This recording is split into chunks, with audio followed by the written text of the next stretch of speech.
Hope आप सब अच्छे होंगे। आज हम बात करेंगे पावर फाइनेंस कॉर्पोरेशन लिमिटेड के बारे में। तो आइए कंपनी की और भी डिटेल्स देखते हैं। तो ये कंपनी BSE NSE दोनों में लिस्टेड है। मार्केट कैपिटल है 32,000 करोड़, स्टॉक पे 2.28, ROCE 9.38%, करंट प्राइस है 121, book value 290, ROE 21.2%, high price 139, लो price 97.1, dividend yield 9.93%, face value 10 rupees. Market capital 32,000 crore यानी ये लार्ज कैप स्टॉक है। ROCE इतना अच्छा नहीं है, ROE अच्छा है। बुक वैल्यू ज़्यादा में ट्रेड कर रहा है करंट प्राइस से, यानी ये बाई करने का अच्छा मौका है। डिविडेंड यील्ड भी है 9.93%, ये भी एक अच्छा है। पॉजिटिव पॉइंट्स देखेंगे तो जो बुक वैल्यू है वो करंट प्राइस से ज़्यादा है, यानी एक अच्छा पॉइंट है। Next point, good dividend yield 9.99% provide किया है। Healthy dividend pay out maintain करके रखा है 26.8% से। अगर नेगेटिव पॉइंट्स देखेंगे तो लो इंटरेस्ट कवरेज रेशियो है। कंटिंजेंट लायबिलिटी 11,500 करोड़ है, ये एक सबसे बड़ा नेगेटिव पॉइंट है। कंटिंजेंट लायबिलिटी मीन्स कि प्रीवियस सालों में कुछ ऐसा इंसिडेंस हुआ होगा जो आगे के सालों में हो सकता है कि उनको 11,500 करोड़ पे करना पड़े। ज़रूरी नहीं है पे करना ही पड़े, लेकिन अगर वो केस हार भी जाए तो उनको 11,500 करोड़ पे करना पड़े। Next point, company might be capitalising interest cost. Quarterly results देखेंगे तो फर्स्ट क्वार्टर का और सेकंड क्वार्टर का सेल्स अच्छा हुआ है। हालांकि पिछले सालों में फर्स्ट क्वार्टर के कंपैरिजन में थोड़ा सेल्स ज़्यादा अच्छा था। तो operating percentage margin on an average थोड़ा पिछले सालों के हिसाब से सेम ही है। अदर इनकम देखेंगे तो फर्स्ट क्वार्टर में 12 करोड़ एक अच्छा है, सेकंड क्वार्टर में थोड़ा कम है 8 करोड़, और पिछले क्वार्टर के हिसाब से कंपेयर करेंगे तो कम है दोनों क्वार्टरों में। नेट प्रॉफिट देखेंगे तो फर्स्ट क्वार्टर में 4,500 करोड़ ये एक अच्छा है, और सेकंड क्वार्टर में 5,200 करोड़ ये भी एक अच्छा है। ये पिछले क्वार्टरों के साथ कंपेयर करेंगे तो फर्स्ट क्वार्टर में थोड़ा कम है। यहाँ पे 4,800 करोड़ था, यहाँ पे 5,000 करोड़ था, तो फर्स्ट क्वार्टर में थोड़ा नेट प्रॉफिट कम है। EPS भी फर्स्ट क्वार्टर में 12.94 है और सेकंड क्वार्टर में 14.91 है, ये भी एक अच्छा है। Year on year profit and loss देखेंगे तो पिछले सालों के हिसाब से मार्च 22 में सेल्स अच्छा खासा हुआ है 76,200 करोड़, TTM के हिसाब से भी अच्छा खासा है 75,000 करोड़। ऑपरेटिंग परसेंटेज मार्जिन देखेंगे तो 22 में 89% है और TTM के हिसाब से 90% है,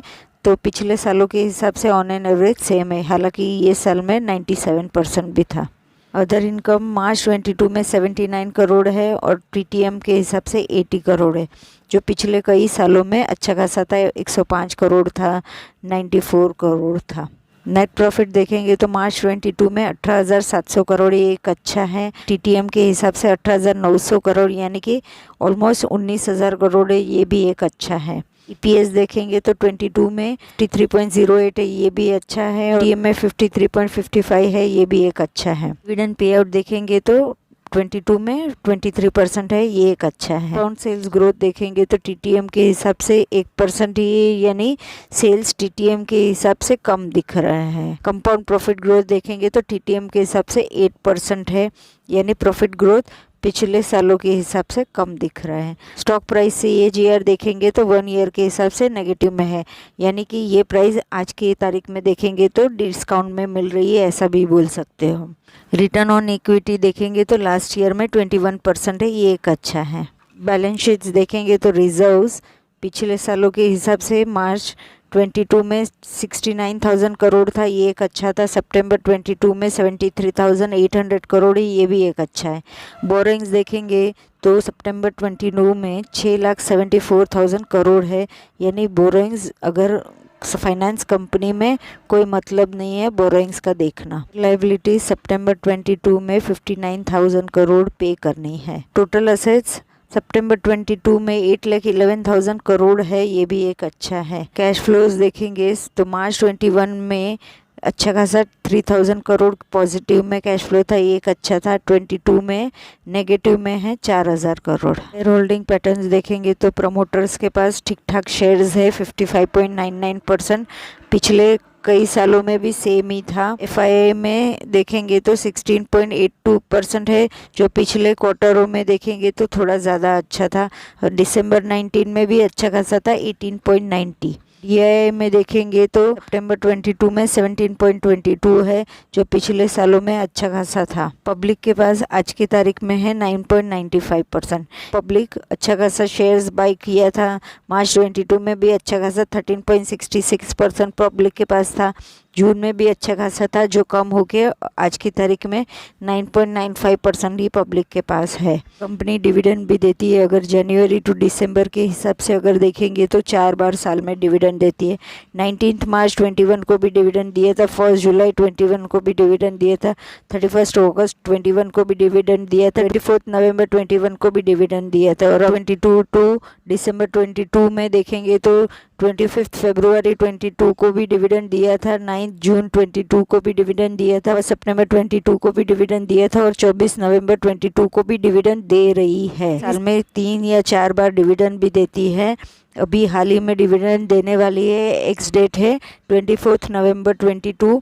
इंटरिम डिविडेंड देने वाली है। डिविडेंड वैल्यू है 3 रुपीज़ के हिसाब से। और फाइनेंस कॉर्पोरेशन लिमिटेड आज का प्राइस है 120 रुपया, यानी 0.37% से प्राइस हाई है। अगर 5 डेज के हिसाब से देखेंगे तो 2.93% से प्राइस हाई है। 1 मंथ के हिसाब से 19.16% से प्राइस हाई है।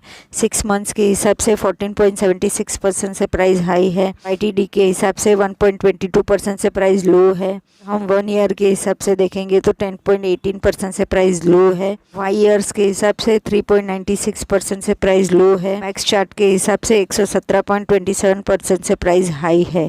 3 फरवरी 2007 को ये प्राइस थी 55.83 पैसा, और आज मिल रही है 120 रुपीज़ के आसपास। पूरा चार्ट देखेंगे तो प्राइस कब कितनी बार अप डाउन हुई है। यहाँ पे भी देखेंगे 22 अक्टूबर 2010 को भी 184 रुपया थी, जो 120 रुपया है, यानी कम प्राइस में आज मिल रही है। उसके बाद भी अगर देखेंगे तो यहाँ पे 127 रुपया थी, 130 रुपया थी। उसके पहले देखेंगे तो 141 भी प्राइस थी, यानी ये प्राइस बहुत ही बार अप डाउन हुई है। तो ऑल ओवर अगर ये कंपनी का देखेंगे तो ये कंपनी का फर्स्ट क्वार्टर का और सेकंड क्वार्टर का सेल्स अच्छा खासा हुआ है, प्रॉफिट भी अच्छा खासा है।